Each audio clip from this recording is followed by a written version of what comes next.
Okay, Christina here to listen to some music, and today we continue on with our full album listening of Point of No Return by Kansas. This is track number 2, Paradox. So just a day or so ago, I reacted to Point of No Return, the first track on this album. So now we're here with the second, and I am so excited. Again, this album came out in 1977, and I am going to continue learning more about the group as we go through this. So I am planning to actually reach out to everyone on Patreon and for channel members to give me background info on the band as I'm recording the album. Instead of just waiting until the end when I start posting them everywhere and then the comments come in, I'm just like, oh, well, I could have used that information like halfway through the album or towards the end of the album. So I'm going to request that information sooner than later. And I think that's really going to benefit this experience. Otherwise, Paradox, Point of No Return. These are very mysterious sounding titles, and I'm not sure what to expect. Slow song, fast song, major key, minor key, violin, no violin. All right, we'll see. So, no more delaying. Let's listen. Okay, headphones on. Here we go.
I'm going to stop it there. I'll back it up and get into the vocals because that was like a whole minute worth of just instrumental music. Awesome.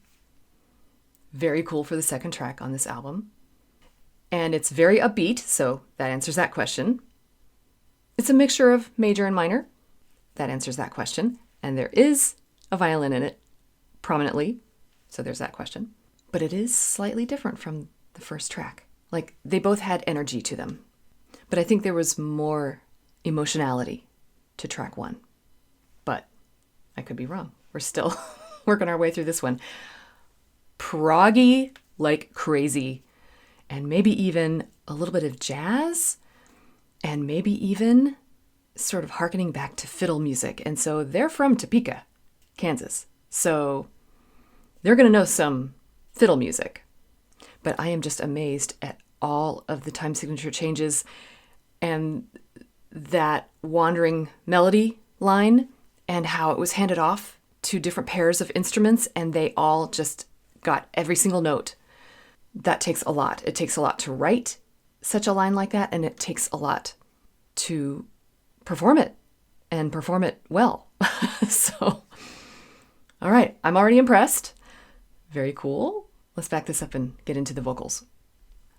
Is this instrumental part going to come back? We're going to have bookends? All right, we'll see.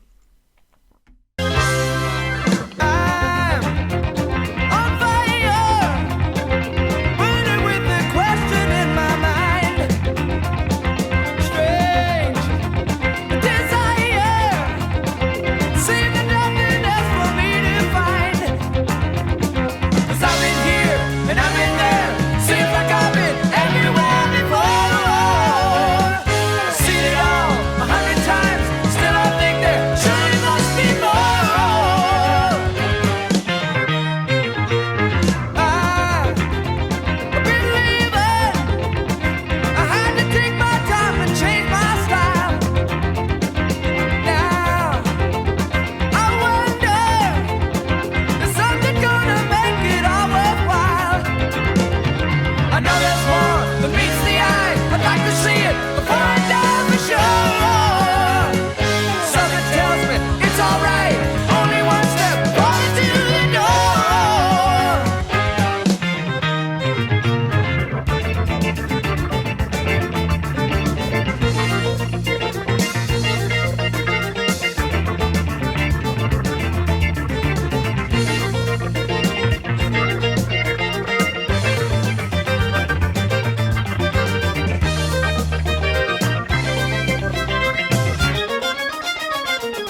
we'll come back to that in a second. Okay, I'm starting to really get into the groove of this now. I'm catching on, like the energy is starting to soak in. So yeah, the first track had its own energy as well. So I think that's where they're similar. And they have to share some of that energy. You know, it has to make sense to go from the first track to the second track. But yeah, this definitely has its own uniqueness to it. I love the little, how do I describe it, bubbly, almost electronic section that it has in there. It almost sounds like pizzicato, like plucking the strings, but there's an electric sound to it. Maybe it's just made with electric guitars, just really short, but maybe there's some kind of synthesizer, something. I don't know. Would they have had that 77? I'm not sure. Okay, but I'm going to say that little motif is ahead of its time. And I use that phrase sparingly because you really need to mean it. And I mean it. It sounds like something from the 80s, like some of the electric pop, synth pop that I got to know when I was a little kid, like mid to late 80s. So I feel like this inadvertently became a precursor to that. That's really cool. Okay, I'm still not catching on to the lyrics. I'm having too much fun hearing all of the instruments. I will go back and get the lyrics, but I just want to continue on. I want to see what I can catch of them on my own here. It's repetitive enough that I can hang on to the instrument part at one point and kind of move it to the background and pay more attention to the lyrics. But I don't know if it gets too crazy, then I might not be able to do it, but we'll see. Here we go. Oh, back it up a little bit because I was hearing some cool octave work with the violin. Loving these violin lines. Again, love it.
Awesome.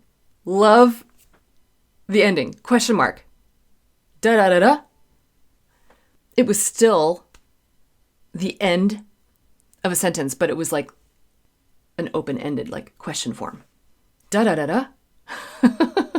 Technical musical terminology. Da da da da. Okay, wow.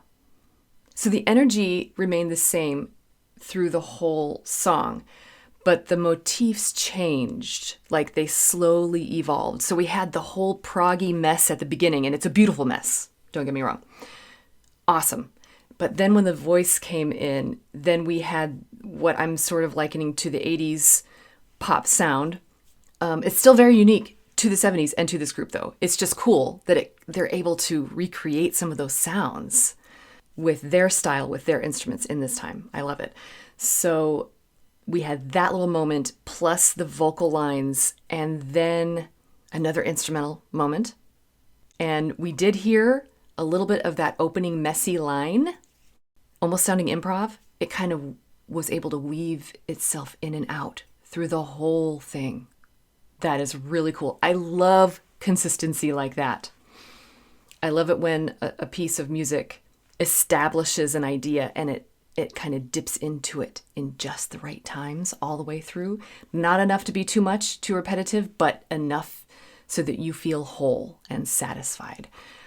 But then the motifs changed a little bit. So we had, again, that electronic sort of section and then the vocals, but then we had the octave section.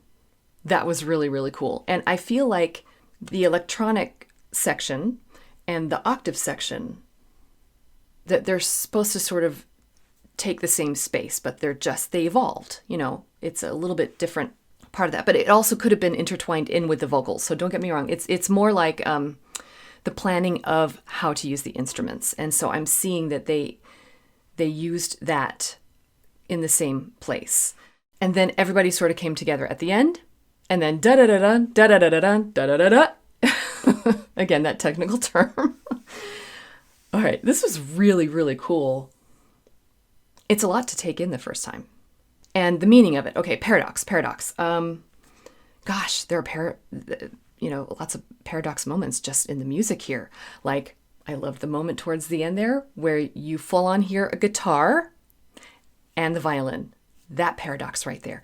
And they are absolutely blending and holding their own. And they're not doing the same line. At that point, they sort of separated and were sort of in retrograde with each other, but they were still complementing each other. And it just sort of all made sense. But I have to say, in that moment of that paradox between the guitar and the violin, I was so proud. I was so proud of the violin. Because we know guitars, okay? Everyone that's here to watch these reactions, you know this music. You probably know other music similar to it. So you know what a guitar can do. But does everybody out there watching this right now know what a violin can do? So that's what I've spent my career doing, is rocking out on the violin. Violin concerti works, Tchaikovsky, Brahms, Mendelssohn. And so to hear those two worlds sort of coming together in that guitar and violin moment, I was just really proud of the violin to be there. And again, excellent playing. He does great work with the violin playing. Let's go back and hear that moment. I really enjoyed it. There's the octave stuff.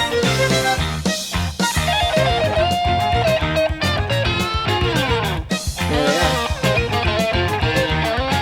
See, they're separate. And the violin's going, and the guitar's going, do-do-do-do-do-do.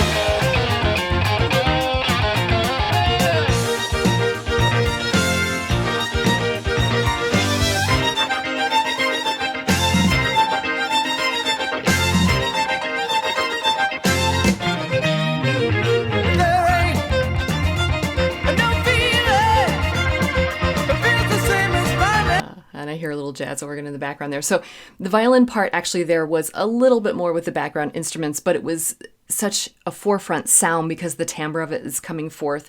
And the ups, that's like an up bow sort of kind of thing where you do this. It's really energetic and fun to do on a string instrument. And I feel like it was directly playing with the guitar, even though all the other instruments were also kind of following the violin.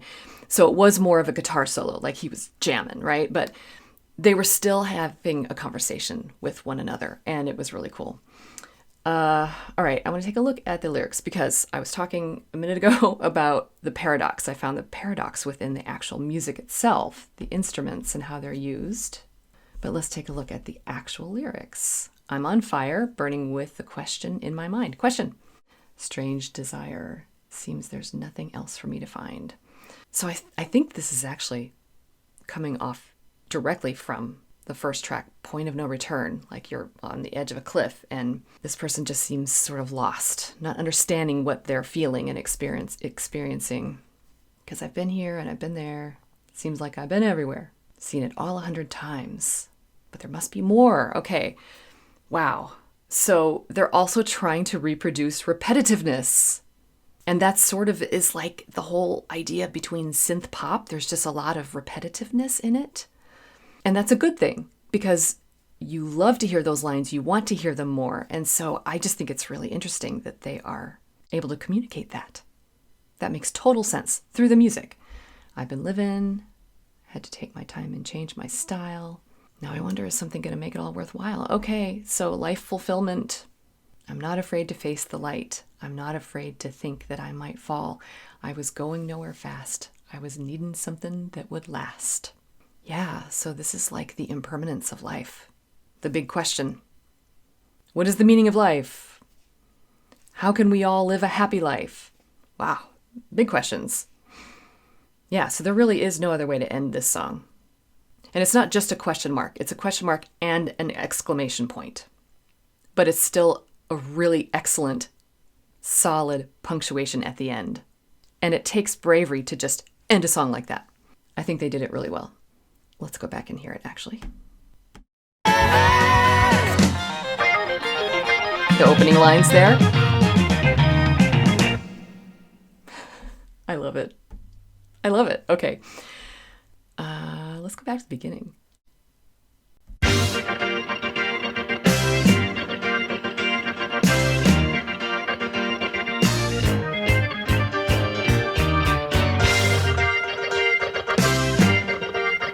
Those time signatures are crazy. Love it.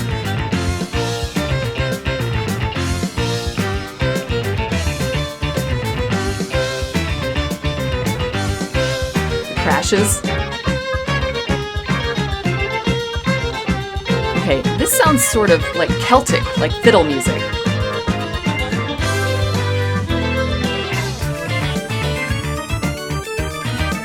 Okay.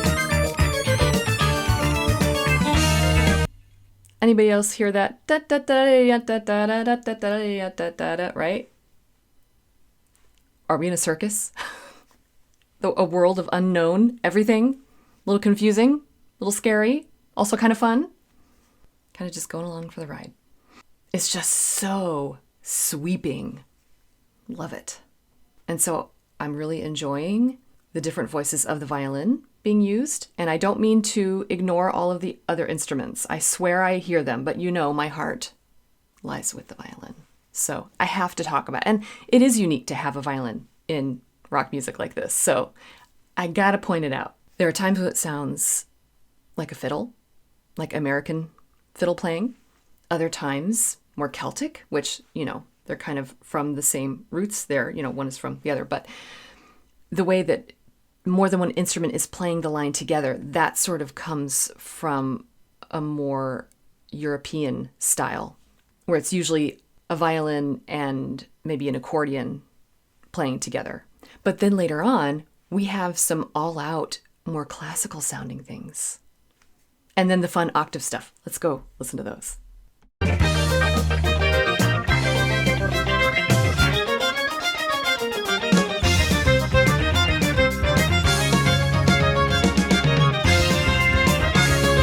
It almost sounds Baroque. Yeah, da da da da da da. And here we have the octaves.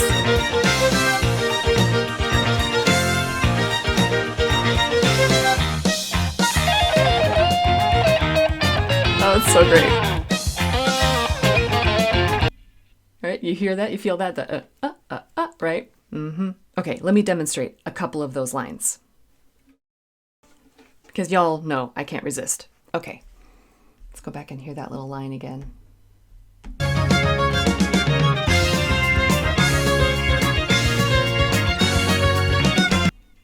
Yeah, so it's a really simple, just little tiny scales up and down, but there's something sort of simplistic about it that reminds me of Baroque music, just with simple lines that Bach may have written.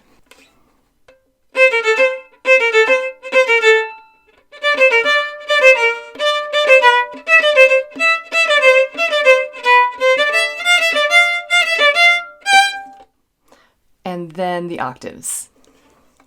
Let's hear that again.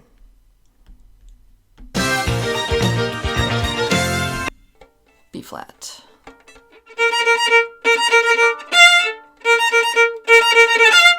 And then, so there's the fun up bow stuff. That's part of the fun of using the violin for this part. Okay, I also want to highlight his voice. This lead singer is starting to resonate in my mind.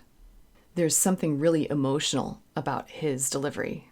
Let's see if we can find one of those spots. The same as finding out the key. Now